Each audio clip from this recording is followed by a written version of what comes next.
அடுத்த எக்ஸலண்ட், அதுனா ஸ்பெஷலுக்கும் குட்டுக்கெல்லாம் மேலானது எக்ஸலண்ட் ஸ்பிரிட்.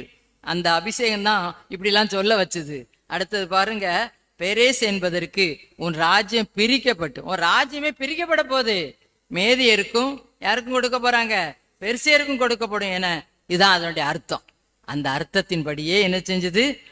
ஆமா, மேதி அந்த ராத்திரியிலேயே கல்தேரின் ராஜாவாகிய பெல்சாசார் கொலை செய்யப்பட்டான். மேதியன் ஆகிய தரியு அவனுடைய ராஜபாரத்துல என்ன செய்தான்? வந்து உட்கார்ந்தான். பாருங்க, அந்த அர்த்தம் அப்படியே சொல்லக்கூடிய வாக்கு, வல்லமை, வரம். உனக்கு எதிரியா இருக்கவங்க, ஒருவேளை இந்த பாபிலோன் தேசத்துல அங்க இருக்கிற ராஜாக்கள், அங்க இருக்கிற பிரதானிகள், அங்க இருக்கிற ராணுவ வீரர் எல்லாருமே நம்ம ஆட்களுக்கு எப்படிதான் இருந்திருப்பாங்க? கண்டிப்பா எதிரியாதான் இருந்திருப்பாங்க, சாதகமா இருந்திருக்கவே முடியாது. அப்படி இல்லைன்னா இவங்களை தூக்கி எங்க தீக்குள்ள போடணும், இவங்களை தூக்கி சிங்கக்கவியில போடணும்லாம் திட்டம் போடுவாங்களா? ஃப்ரெண்ட்ஸா இருந்தா கண்டிப்பா செய்ய மாட்டாங்க. எதிராளியா இருக்க போய் தான் இவங்க நம்மளோட மேல வந்துடா, இவங்க எப்படியாவது தூக்கி என்ன செஞ்சணும், அமிழ்த்திடணும்னு திட்டம்லாம் போட்டாங்க. அந்த திட்டமும் என்ன செய்யல? பலிக்கல. ஏன்னா நம்மளை எதிர் பேசுறவர்கள், நமக்கு விரோதமா இருக்கிறவர்கள், எதிர் பேச முடியாத வாக்கு, வல்லமை, வரத்தை ஆண்டவர் எனக்கும் உங்களுக்கும் தந்தருவார். கண்களை மூடி நம்ம ஜெபிப்போமா? முதலாவது இந்த வரம் எப்படி செயல்பட்டது அவருடைய வாழ்க்கையில?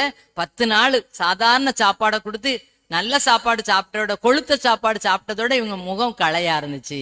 அடுத்தது என்ன நடந்துச்சு? சொப்பனத்தை சொல்லல, அந்த சொப்பனத்தையும் சொன்னாரு, அதனுடைய அர்த்தத்தையும் என்ன செய்தாரு? சொன்னாரு. அடுத்தது என்ன நடந்துச்சு? எழுதப்பட்ட எழுத்து என்ன மொழியில எழுதப்பட்டிருந்துச்சோ, ஆனா அந்த எழுத்துக்கும் அர்த்தத்தை என்ன செஞ்சாரு நம்முடைய ஆளு, நம்முடைய தானியேல் சொன்னாரு. ஏன்னா அவருக்குள்ள எக்ஸலண்ட் ஸ்பிரிட் இருந்துச்சு. அந்த வேலை, அந்த அபிஷேகம் தான் இவ்வளவு வேலையும் என்ன செஞ்சது?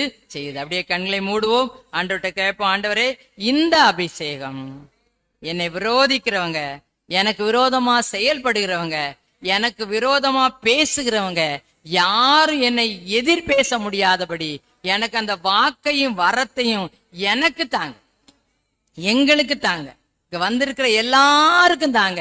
எழுப்புதல் ஜெப ஐக்கியத்துக்கு தாங்க, எழுப்புதல் ஜெப ஐக்கிய ஊழியருக்கு தாங்க.